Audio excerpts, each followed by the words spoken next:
everyone. This is Norman Kochnick here for Extra Time. In case you didn't know, that's the Extra Time logo there on my hat and on my shirt. I'm severely branded with obviously one of their male models, as you can see. And I've been joined by three illustrious guests. Amit Gupta. Now, Amit is all the way from India. How are you? I'm good, Norm. How are you? I'm very well. Then we've got Prasanna, who is representing the Bharat Army. Now, you would expect the Bharat Army to be mostly in India, but in fact, Prasanna's nowhere near India. He's in Dallas, Texas, correct? Yes. Nice to see Prasanna. But he's wearing a Chennai Super Kings outfit, so I'm not sure what's going on there. He's probably going to produce a Chelsea cap next. He is all over the place. But Bharat Army is barracking for everyone. They're amazing. They're a force to be reckoned with. We were very glad to have Bharat Army on the show, in particular from Prasanna from all the way from Dallas, Texas. And then we've got, last but not least, Chris Vernon, Vernon158, that's his Twitter tag. Chris and I know each other very, very well. We were on daily for what seems like years on my channel, Eyes on Cricket with Norman Kochnick. And Chris Vernon is all the way from England. So we've in fact got Norman Kochnick from Sydney, Australia, Amit Gupta from India, Prasanna from Dallas, and Chris from England. You couldn't get more multinational if you tried. And we're all here to talk about a game that took place today at Wankhede Stadium in Mumbai, in fact, between two sets of kings, Punjab Kings and the Chennai Super Kings. Now, Nick Hill from ESPN corrected me earlier. I said there were two teams called Kings. In fact, they're not two teams called Kings. There's one called Kings and one is called Super Kings. And in all fairness, Super Kings actually were more super than the Kings today. They actually took out the match quite dramatically in a fashion that no one was expecting.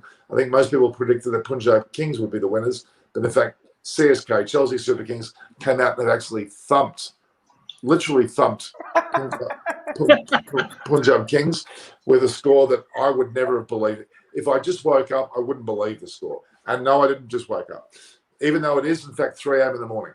All right, over to you guys. We're going to start with Amit Gupta. What is your take on this match? Did you expect this result? To be really frank, no. I was expecting a better show from the Punjab Kings, but you know what? Once Deepak Chahar came into his own, it was all over in the first 8-9 overs only. He picked up all the wickets. He bowled all his 4 overs in one spell and picked up 4 wickets for 13. And I don't think there was any way back for Punjab Kings from there on. So a super result for Chennai Super Kings. Absolutely. I have to say, and I've said it all along throughout this series and all the matches that I've covered, you can't win a match if your top 3 don't fire. You have to have the top 3, at least one out of the top 3, batting for the entire innings. And as we saw, virtually the first 6 players didn't get any more than 10 runs each. And that's a disgrace. And it took the likes of Shah Rukh Khan to come in. I always get mistaken that Shah Rukh Khan is actually a Bollywood actor, but it's not.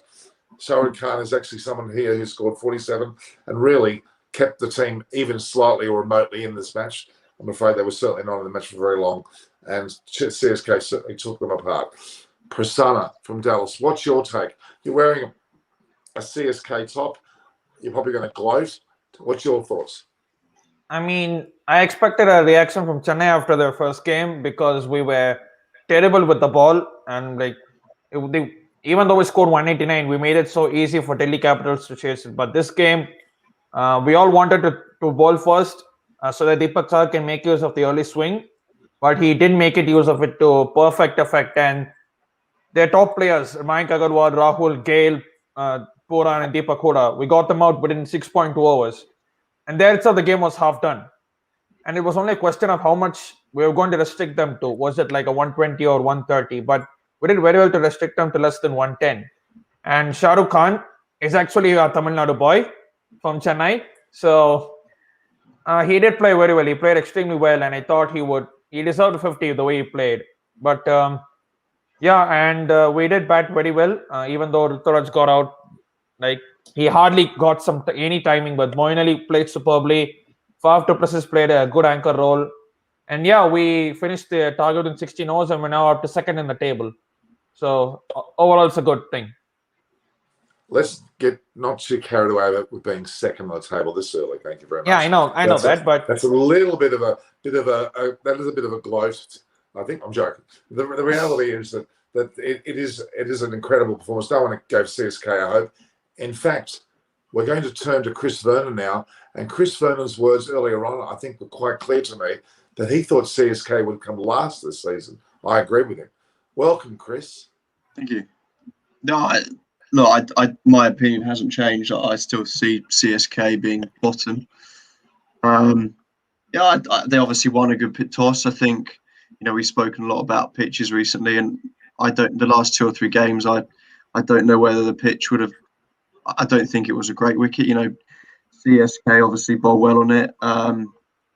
For a side to get 107 against an IPL bowling attack and a batting lineup as good as Punjab Kings, something obviously it was obviously difficult to bat on, and it certainly looked the same way when CSK batted on it. I thought that Punjab bowled okay without being spectacular, and I guess the advantage that CSK had was that they could just take their time and they didn't have to sort of go hard at it. So I mean, I don't know what you guys think, but I always sort of, when I look at the IPL and think I want to see games like the Rajasthan versus the Punjab Kings game, 180, 200 plays 180, 200, the last couple of days have been good, but, you're still seeing sides with, RCB have got one of the most explosive batting lineups, Mumbai sort of struggling to get to 130, 140. And, are they tired wickets? Is it the end of the season there? Or is it just where they're being played and when they go to Ahmedabad or when they go somewhere else? Do you think that the wickets will get better, or do you think it's just a coincidence, or is it good bowling? What are your guys' takes on it? It's interesting. This is actually the 8th game out of potentially a total of 60 games. So it's very early on. And as we've heard in the past, I think some years ago, Mumbai Indians lost the first 5 matches and still won the tournament. So form is a bit out the window at the moment, which is very frustrating. But before we go any further, I have certain duties to perform for our sponsor, My 11 Circle. And I'll have to digress for a moment, guys, as we entertain our sponsors. My 11 Circle are one of the best fantasy apps that you'll ever come across. That you can actually have 1 crore of rupees as a first prize. Quite amazing. You can beat the likes of VVS Laxman and Dada and get a chance to win 5 times the cash. I wouldn't knock that back. You've got to download now because you can get 1,500 rupees joining bonus and 20% extra cash. You better hurry your team now and get them registered in this great app, this fantasy app called My 11 Circle. And there we have it. Amit Prasanna and Chris knows about this. I'm going to bring in my crystal ball. It doubles as a chocolate milkshaker, but it's actually my crystal ball. And my crystal ball is often accurate, isn't it, Chris? I mean, we'll humour him here, guys. I think that, I think that he likes to think it's more accurate than it is, but we'll let him have it. That's not the reaction I was hoping for. Okay. Well, what did you want me to say? Well, I did actually say earlier that before the game, I predicted a team with the name Kings would win. So it was pretty powerful. I was pretty close to right. So there you go. You can see how accurate that was. Amazingly accurate. Okay. The reality is this is a bit of a shock. I did not expect this. I don't think anyone did. And it begins to frustrate me somewhat when I see a game like this, the way it's gone. And even yesterday's game when Delhi Capitals, again, should have thumped. They should have been the ones thumping, not the one to be thumped. And I think most people thought the same for today. CSK, we know we can't write them off. They've got incredible experience through the likes of Dhoni, Rayner, even Bravo, and the whole range of players, and Moeen Ali on the side. But I don't know, Faf du Plessis, but I don't think anyone would have predicted this. We can't, even though Faf du Plessis and Moeen Ali looked very good and got what appeared to be very good scores, it was truly the bowling of their side that set this match up. Their batting had it relatively easy. When you're going out to actually chase 107 runs, you've got a mental mindset that's pretty strong, haven't you? It's rare that you would lose that sort of match if you bat normally. So I think that showed in the bowling, again, of the Punjab team. I have to be very honest with you. My Australian counterparts, Meredith and Richardson, are somewhat overrated, and they certainly haven't performed up to this. You can't blame them, but I think they've had their lack of experience on any wickets showed even today in that total. But clearly, Jahar and his bowling early on, and I'm assuming he'll be player of the match. Has it been announced, guys? I don't think it has it? No, but I'd be amazed if it was anyone else. Yeah, it'd have to be. It'd have to be his performance. Chahar certainly took the early wickets and took them by storm. The fact that Rahul was run out was also amazing, again by none other than Jadeja. Jadeja is literally an all-rounder in the true sense of the word. Amit, what's your thoughts? I think we need to give a lot of credit to Chahar the way he bowled today. If you look at all his 4 wickets, they were different wickets. First one Agarwal. I don't think any batsman could have done anything with that ball. That it just stayed its line and took the top of the off stump. Then you look at how he got Gale. It was a knuckle ball. Then he got Puran with a ball with a bouncer. Then he got Huda with a ball which he bowled into the wicket, and it didn't come as quick as he was expecting. It just chipped the ball on. He wanted to play on the rise and chipped it. So he showed a whole gamut of his skills at how you could get wickets with different sort of balls. And also I would also like to tell the listeners or viewers that Chahar comes from a very sort of a humble background. He comes from Rajasthan. He didn't have the best of facilities to begin with. He at one point of time he was sleeping on a rooftop of what you call a community center, and he would water the roof of the center in days that were really hot and sleep on the floor. So he didn't have the best of the facilities to start with, and maybe that is one of the reasons that he's one of the guys who's tough. And the swing part he had picked up very early in his life, and I think he was in his teens only. His childhood coach Nevendu Tyagi in Hanumangarh in Rajasthan. So he's sort of come up the ranks, and that shows in his hunger to do well. Absolutely. I mean, there's no doubt about that. But can I say this? Was it the good bowling alone, or was it the bad batting that caused the collapse? What would you say? Prasanna, what was your thoughts, Ben? I think it would be a combination of both. If you see, Agarwal's wicket was a true beauty. I mean, hitting him, pitched in middle stump, and then going at the top of off stump. That was a beauty. And I think the Rahul's wicket, it was brilliant from Jadeja. Just one name, and you from a side angle, you basically have just one stump to aim at, and you hit that perfectly. And then again, Gale's wicket again was brilliant fielding by Jadeja. And then if you see Puran's wicket, it was kind of bowling to the field. You bowled short, Puran kind of pulled it, and it was straight to Shardul Thakur, who didn't have to even move an inch. And even Deepak Huda, who I thought started quite okayish, but he also bit the dust when he hit one straight to 5 2+. So that's how the game was kind of over. And then Shah Rukh Khan had to somehow manufacture something out of nothing. And I think no one kind of stood with him. If anyone had stood with him, probably the score might have been more. But I think it was more of excellent bowling and bowling to the field and putting right fielders in the right positions rather than bad batting. That's how I see it. That's how I look at it. We can't discount the presence of Jadeja, can we? Yeah. His presence is immense, whether it's his catching, his general run out attempts, his sheer presence. When you're batting and you see him in a position, you balk at going for a run. He literally is worth 20 or 30 runs just on his own. Amazing player. And I think India missed him in the series against England earlier on as well. Even though they ended up doing very well, Jadeja certainly was missed. Chris, your thoughts? Yeah, I mean, I don't think that you can bowl. I think in 2020 cricket, when you bat first, especially, you have to go hard at it quite early on. That's the game plan.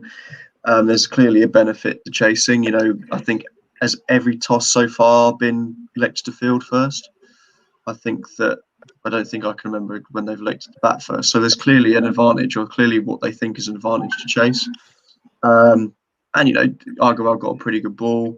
And games of cricket like this are defined often by game-changing moments. That they always talk about in 2020 cricket, and a run out of arguably the best player probably on the pitch. I would say in 2020 cricket, on deck today, KL Rahul is probably the best batter on both sides. So for him to be run out is huge, and it does change the game completely. So it was clearly quite difficult to bat on early. The greatest respect to Chaha. I think he bowled well, but I think the pitch obviously helped what he's looking to bowl it full. Pitch was obviously a bit sticky. So, but no, fair play to Chennai. I think that I stick by. I know that someone in the comments, Devraj Max, is saying that I must be dreaming, thinking they'll finish bottom. But I still look at their side, man for man. I don't see a side that they're better than man for man, and I don't have anything against Chennai. I just don't see anyone being weaker than them pound for pound, if you like. So they're always going to win games. They're a great side. They've got game-changing match winners, but I just don't think they're going to have the strength of depth to consistently beat these other sides. But we'll see. I'm often wrong. So's Norman. So there's every chance that might happen. But let me correct this. I'm never wrong. I'm never wrong. Oh, maybe. Okay. Don't worry, guys. Prasanna and Amit and the rest of the world are listening. If you don't already know, Chris and I will have a lot of lovely banter. We're renowned for it. My crystal ball is rarely wrong. There's a moment, I must digress from it, where I predicted that Rohit Sharma would score 161. Chris lifted his head in absolute horror and laughed at me. But the truth was, Rohit Sharma went out and scored 147 on the day. No one expected it. So my prediction was very close to right. That one rare moment. Okay. Prasanna, are you a bit smug today because you're wearing that CSK top? Do you think you're pretty smug, the fact that you barracked them? Let's be honest. Would you come on air today thinking you're going to talk highly about CSK? Come on, tell us the truth, Prasanna. You're obviously a CSK fan. You're wearing the shirt. You're from the Barrett Army. You support your team heavily. I mean, I'm obviously happy that we won. Don't get me wrong. Obviously, you're obviously happy when your team wins. But I'm not going to sit here and say, "Oh, we're going to do this, we're going to do that." I'm kind of taking it game by game, because what happened was in the past, I used to be over optimistic every single game, and that comes right back to bite me. So I've kind of being a little bit, say, kind of a pessimist, if you'd rather call it, and say like just taking it game by game. Yes, this game we won.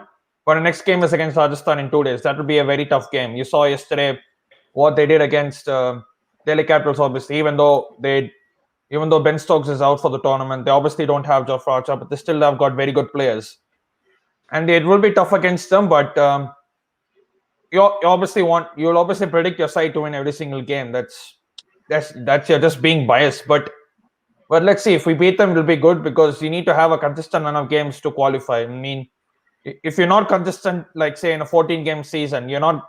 That's the benchmark. You said you need to win at least maybe 3 or 4 games in a row, something like that. If you're not gonna, that's what we missed last year. We were not consistent. That's why we did not qualify for the playoffs. So you have to be very consistent, not just win 1 game, then lose another game, then win 1 game, then lose 2 games. That's not going to work. Yeah, and looking at the history of the IPL, what you're saying is very true. Teams' early form in the tournament can almost be discounted. It's almost like it feels a sense of warm-up. It's such a long tournament. Some, as I said, some are 60 games, including the playoffs, in literally 60 days. It's very hard to comprehend a team being consistently high the whole time. And sometimes, and I think this is true of any sporting team, your momentum needs to be on a crescendo towards the end. There's no point in peaking early, because you'll ultimately not keep that or maintain that. So that is the issue here. And I think it's almost as if Delhi and Mumbai, and perhaps to a lesser extent RCB, are foxing somewhat. Don't be discounted. Mumbai know full well how to win, having won the last 2 years in a row. They are there and thereabouts. They won't be far away. Delhi Capitals, I still predict them to be the winners of this competition. and RCB at this point with Maxwell firing and obviously De Villiers and the like with Kohli must be deemed to be champions or a team of champions, but are they going to be a champion team? And that's always the decisive factor. We all would prefer a team that is actually a champion team rather than a team of champions, if that makes any sense. All right, Amit, you have a, go ahead. You see, the point is that I'll take it from what Prasanna said. The problem with Chennai Super Kings has been, they won in 2018. They were finalists in 2019, I think. Yeah, we lost the final by 1-1. Yeah, so no one in 2018 also, no one was expecting them to sort of win the tournament. In 2019, same, no one was expecting them to reach the final, but they did. And both the years they didn't have the best of the teams. I mean, youngest of the teams, so to say. But they went on to win one year and reach the final the other year. So you cannot discount them at the start of the tournament in any case. They might not have, they might not be brimming with young talent, so to speak, at this point of time. But with a team like Chennai and with a captain like Mahendra Singh Dhoni, which has virtually won anything and everything available under the sun, it's very tough to sort of not tough to predict that they will end up at the bottom of the table at this point of time. They are playing in take for example today, Dhoni bowled Chahar all his 4 overs in one go. So Dhoni knows how to use the conditions, how to use the players, and now from here they will move to Delhi, which has a slower wicket. They might then introduce Tahir into the 11. So you cannot discount Dhoni and Chennai Super King so early in the tournament. It's a long tournament. They get any consistency in their game, expect them to qualify. I talked on the pre-show, guys, about MS Dhoni's age. I believe he's 47. How old actually is he? I mean, he seems to have been around since the year dot. Incredible person. He continues to be up there. Bit of grey happening in the hair. In fact, I mean, you've got a bit of grey there too, I noticed. But it's distinguished grey in your case, of course. But the fact is, it is quite incredible the way he's still able to be at the form that he's in. Even though he takes someone on the back seat these days, you don't see him fare too much in the batting department. Like today, he wasn't needed at all, was he? In fact, he didn't even go into bat, did he? No. Incredible. You could have argued that MS Dhoni could have come in a bit earlier, but he doesn't have that need anymore, which he's capable of doing at any stage. As we know, he's won World Cups, hasn't he, with his own batting, and he can stand and deliver very well. Suresh Raina, Bravo, and obviously Dhoni have often been quoted as being past it, as in past their use by age with Faf du Plessis. But today, Faf du Plessis batted admirably. He batted very well. But I was particularly impressed, even though the game was pretty much won, the way Moeen Ali's batting at second drop. I was question marking him last match when he was first drop, whether that was the right move. But they're pulling a bit of a master stroke out here. With a coach like Stephen Fleming, they certainly have a great deal of astuteness in their ranks. And that we shouldn't discount the position of a coach in these lineups.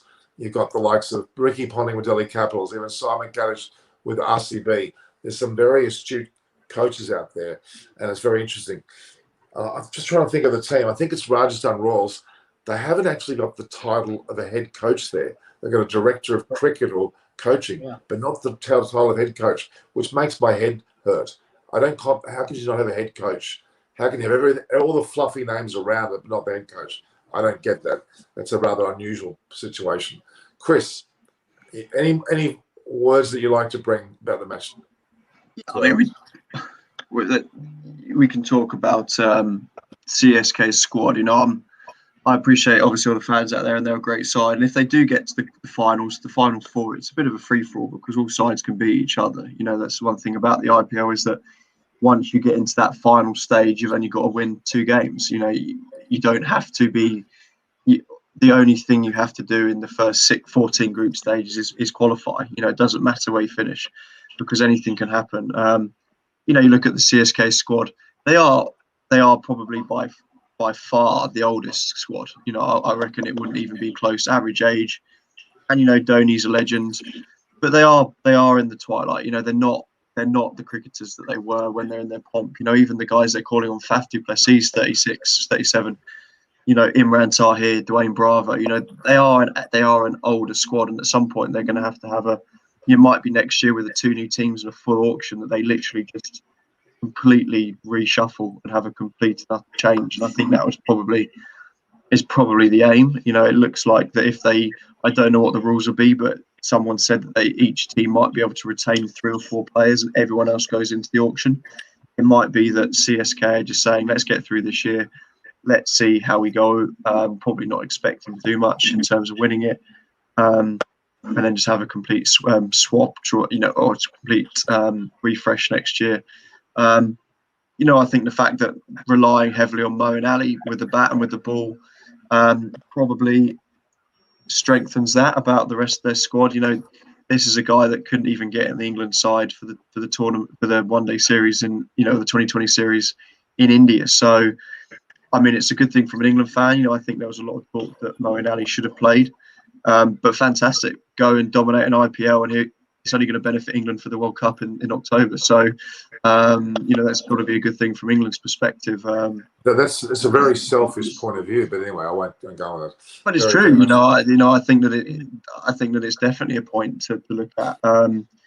And you know, I look at where I think CSK will finish, and you know, my opinion won't change. But I think that the next game against Rajasthan, I think they have to identify the 2 games against Rajasthan as winnable games if they want to qualify. I think they need to beat Rajasthan twice. I think that they would have to beat probably Kolkata and maybe the Sunrisers, just because I don't know.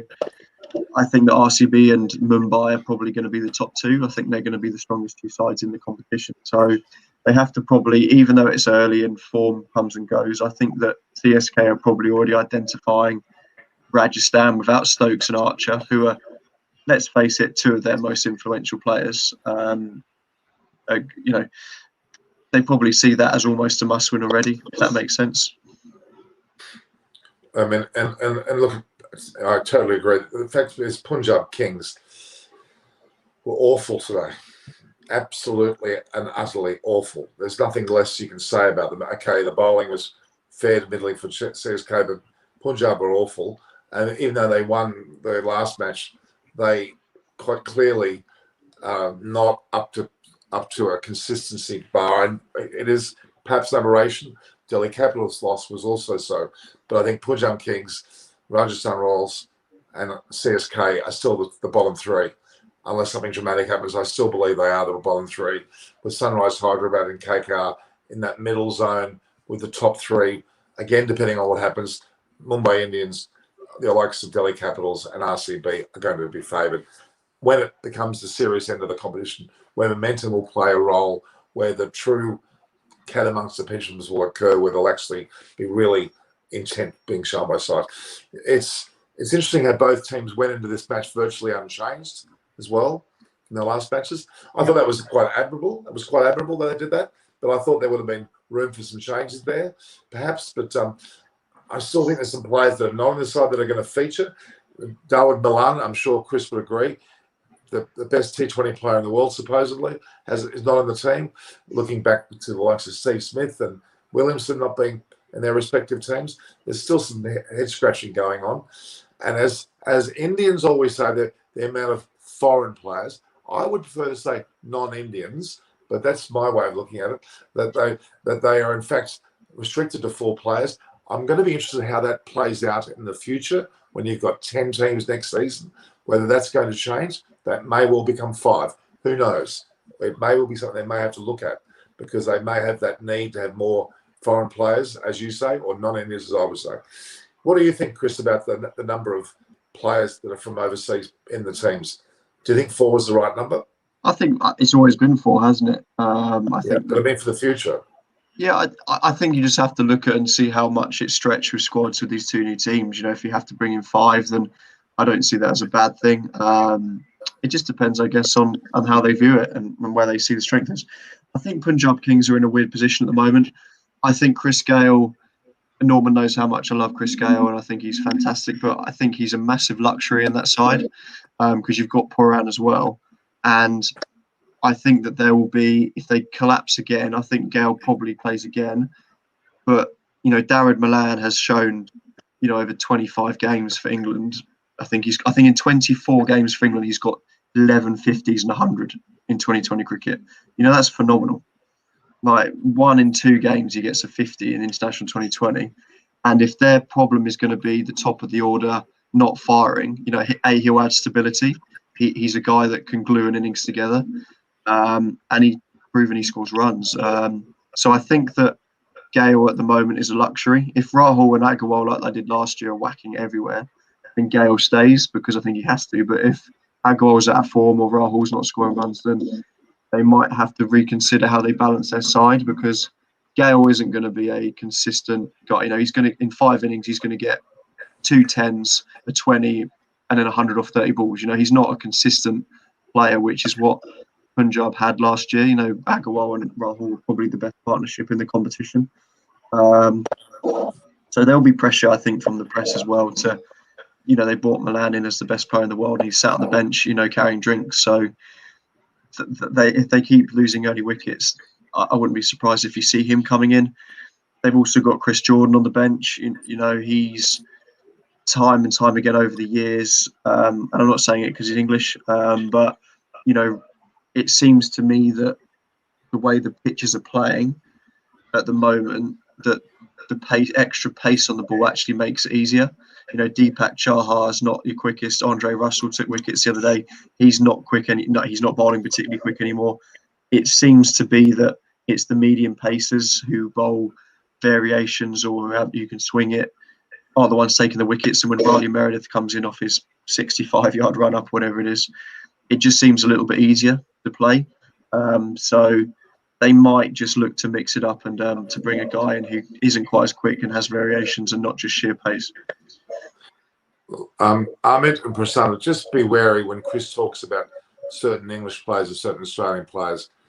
He's saying there's no bias. There might be an element there of that.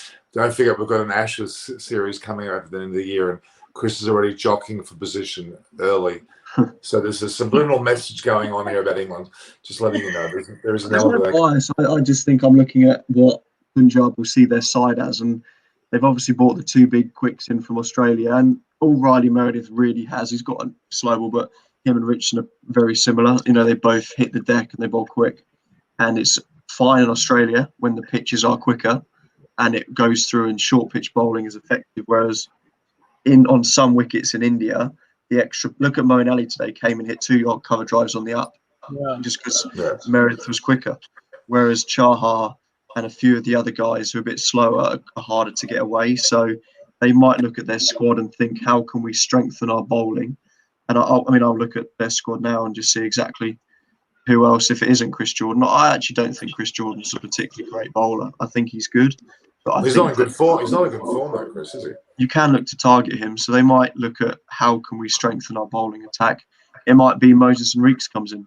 It might be that he can strengthen the batting in the middle order and then bowl some decent seamers as well. So I think Punjab are still trying to work out what their best bowling attack is. And I think the 2 Aussies being very one-dimensional, both of them just having that sheer pace, might be something that they look to go away from at some point.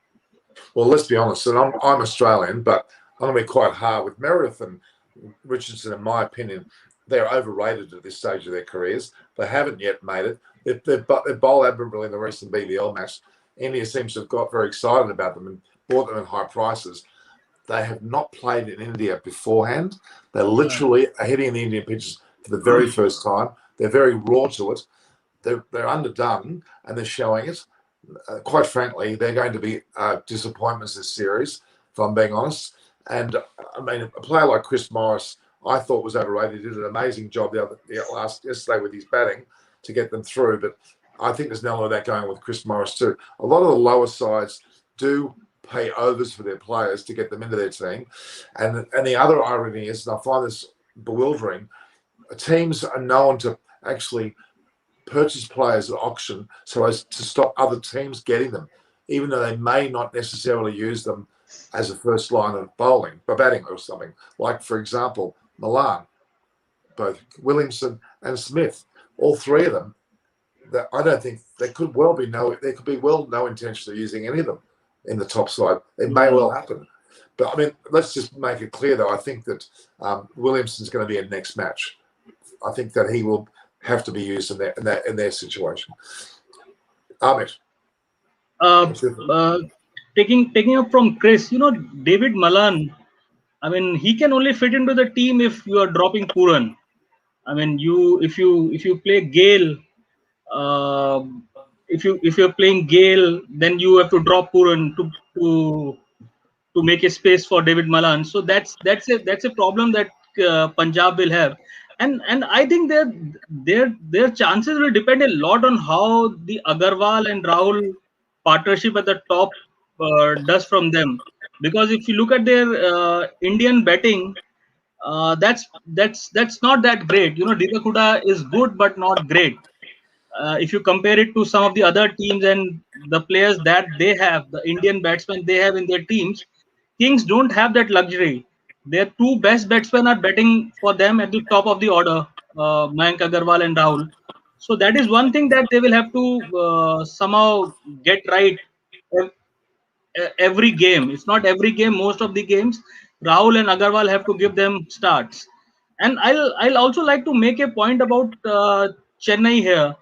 Chennai, I think Prasanna would agree. Chennai hasn't renewed their squad. I mean, they have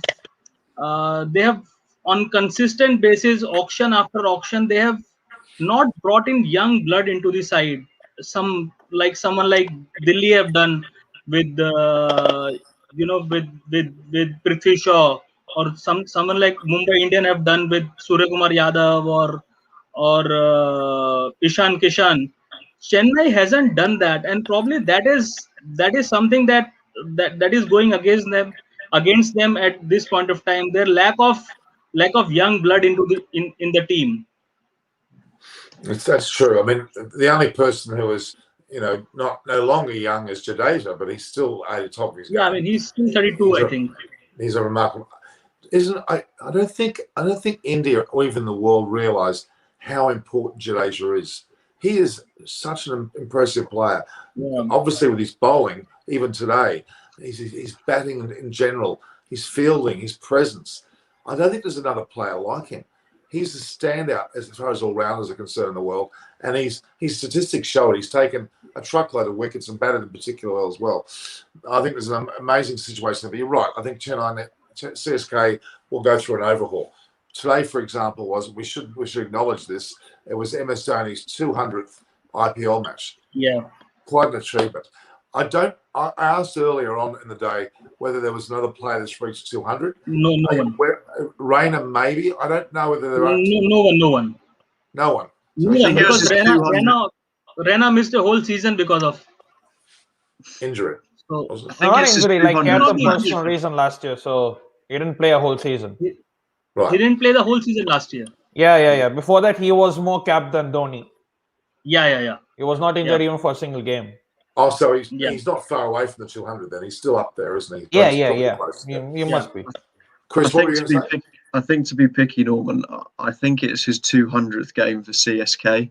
I think I heard that he's played 176 in the IPL and then 24 in the Champions Trophy that they played with Champions League. With all the different tournaments around the world. So I'm being picky, but yeah, I got your point. But I thought I think Kohli, Raina, and Dhoni are pretty much within 10 of him. I think Kohli's very close as well.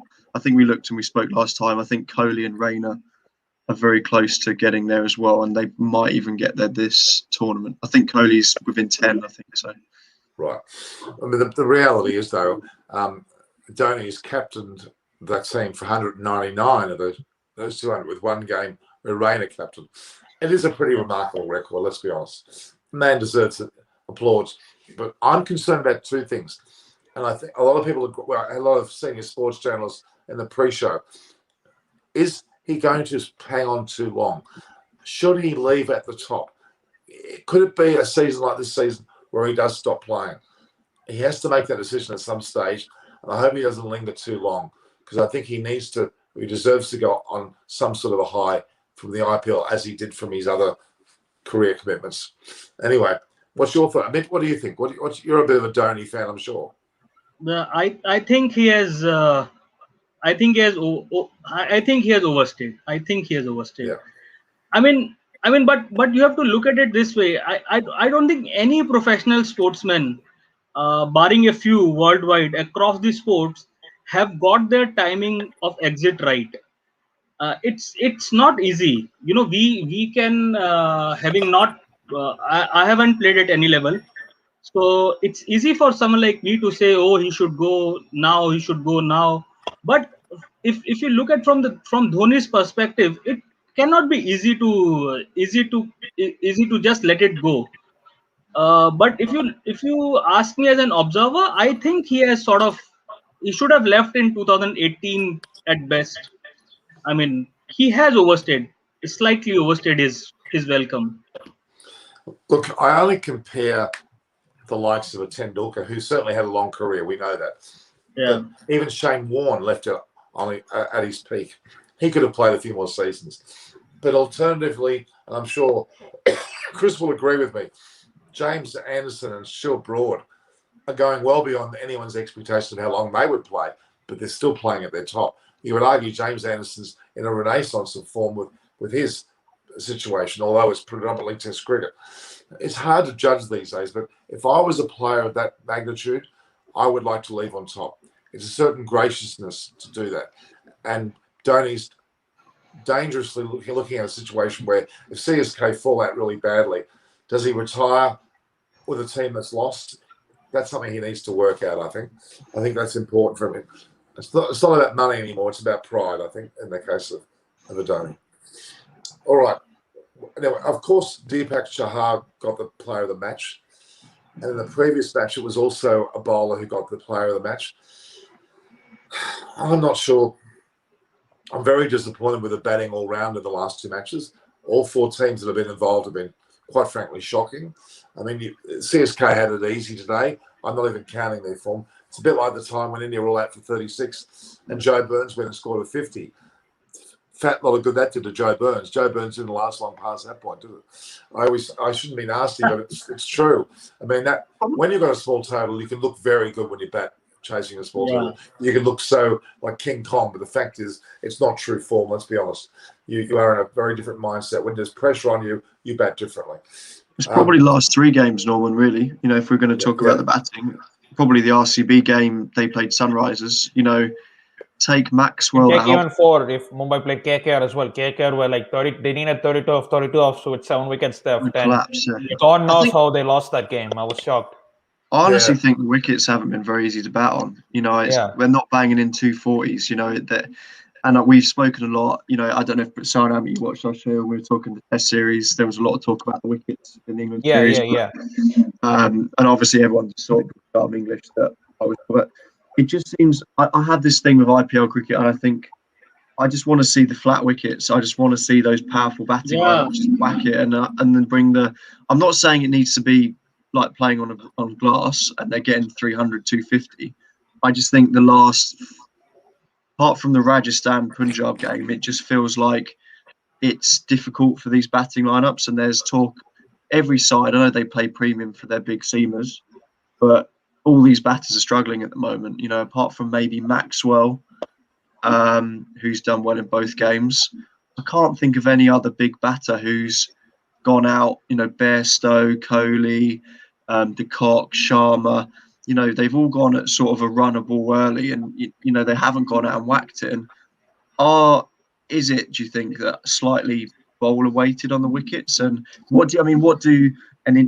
can only say what I prefer, but as two Indian fans and IPL fans, do you want to see 120 plays 120, or do you want to see 200 plays 200? What's the general consensus in India about what a perfect IPL match is? Is it the batters dominate and really high quality bowlers then do well, with Yorkers, slow balls, or do you want to see bowlers dominate more and batsmen struggle? What's the general feeling in India? I mean, I prefer to see both. It doesn't matter whether you score 240 or 150 or 130. The fact of the matter is that if you start looking at MIKKR, that game, they needed to just 32 of 32, 7 wickets in hand, and they still lost it. And in the next game, SRH RCB, you have 3 batsmen who are going for big shots. I mean, that's totally unnecessary. It's not, I won't say it's more on the wicket, it's more on the batting. If like, and just say RCB SRH, RCB get a new bowler in Shahbaz Ahmed. Bairstow goes for the big shot, gets out. Okay.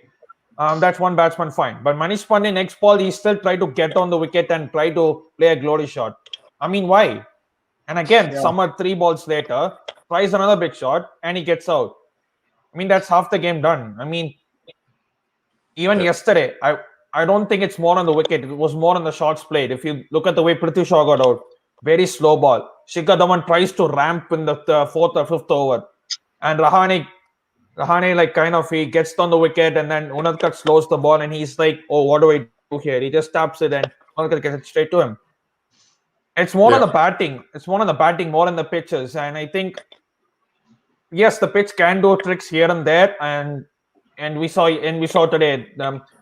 And if you actually mention the first 2-3 overs, only the first 2-3 overs, they have good swing. Apart from that, they come straight to the wicket. And if you see CSK bowlers, they're only express pace bowlers. And that's the thing. Even yesterday, the likes of Rabada and all, if you have that extra pace, even if the ball doesn't swing, you're going to create problems for the batsman. And as we saw yesterday, they took wickets. So I think it's more on the batsman trying to play on the rash shots or something. And even we saw in India-England Test series, most of the batsmen we saw got out to the straighter balls rather than the one that turned. Yeah. It's more on the ability, I feel. And it's like trying to curb your enthusiasm of just playing a big shot when you don't need, say, if the required run rate was, say, 10 or 12 or 13, then you don't have a choice. But when your required run rate is just 7, you can easily milk a few singles here and there, take a double here and there, and last thought, you will go to slog mode anyway. So that's how I look at it. I'm aware we've got to make sure that we get our sponsors in. I must stop you there. Can't forget our sponsors. I've got to interrupt. We certainly have... Stop anyway. Doesn't matter. It's okay, sorry. So My 11 Circle are our major sponsor here, and we thank them very much. Don't forget that 1 crore of rupees is the first prize, amazingly so. Let's see you beat VVS Laxman and get a chance to win 5 times the cash. Download the app now, the fantasy app now, and get 1,500 rupees. Not a bad joining bonus and 20% extra cash. Hurry and do that and make your teams now for each and every game. Today would have been a difficult one to do. The team was there nonetheless. My 11 Circle. Now, we're closing in on the end of this particular lovely hour that we've spent together. We've done a great job as a team. Been frustrating for me to watch this game. I heard what Prasanna and Chris have said, as well as Ahmed. The reality is that we do want to see teams bat well and get substantial scores. We also want close games. I think that's significant. A nail-biting low score can be as dramatic as a high score. We want good quality cricket, and I'm disappointed that we haven't seen top 3 batters last the whole innings and take charge. That has to happen at certain stages too. We've got some excellent batters there that haven't quite made it. I think Chris forgot to mention Rishabh Pant. He's got some very good scores. He's a player that is capable of taking the game by the hands and hitting 100 on the day as well. So we've got a great deal of great batters. Again, RCB, if they fire with Maxwell down the side, heaven help opposition, they're going to have trouble beating RCB. Amit, please go ahead. Go ahead. To answer your earlier question, I would love to someone who has covered IPL from almost 14 seasons. This season I'm not doing it for 13 seasons. I would love to watch 4s and 6s being scored. I mean, what's an IPL game without 4s and 6s? There was a last game only where no one hit a 6 in the whole innings. So I mean, what's the point of an IPL game without a 6 and a 4? But the thing is, in an IPL, you will always have close games in a 20-over game. So it's not that you will not have close game. 1 or 2 games can be like today's games, but most of the games will end in, say, 19th over or the 20th over. So you will get close games. And as Prasanna was saying, that some of the teams have no business losing when they need one run a ball. That is also something that keeps happening in IPL. You will have these kind of strange games where teams will lose from nowhere or win from nowhere.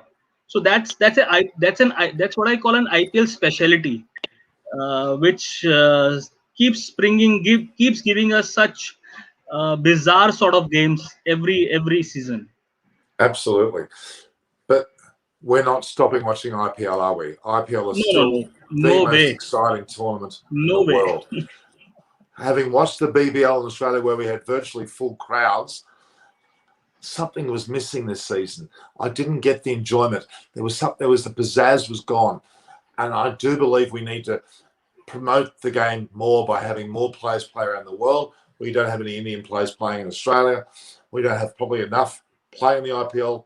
In the IPL itself, there are a lot of non-Indians that should be there as well.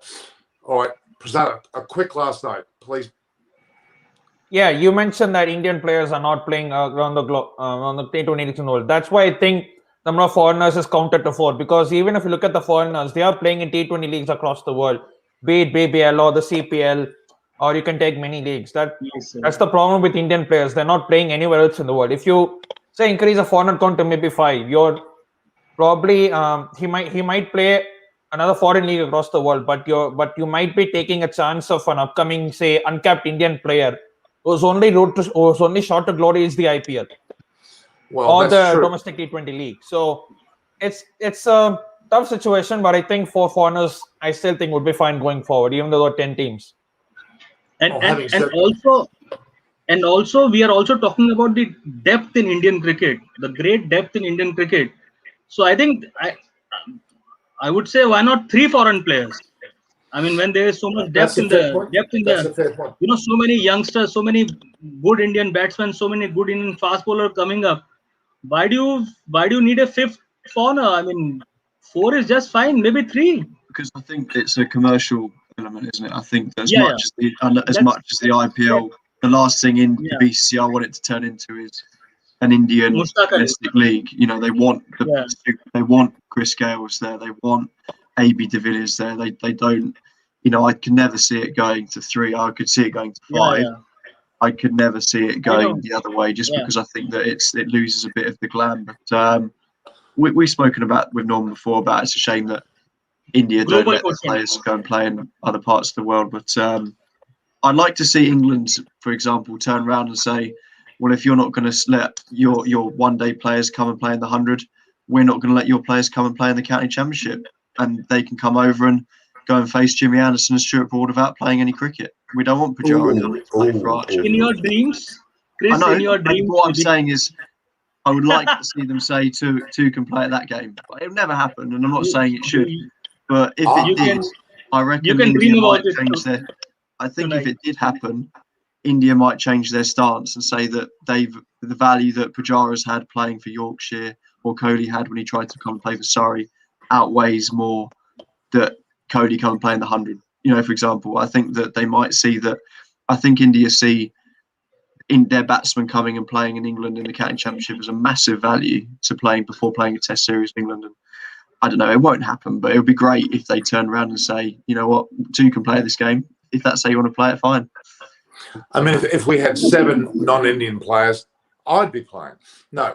All right, we'll stop right there, guys. We'll leave it at that. We've had a great discussion. I saw gloves coming out there, but we'll get into it next time. You've lovely. Us as a foursome has been great today. Yeah.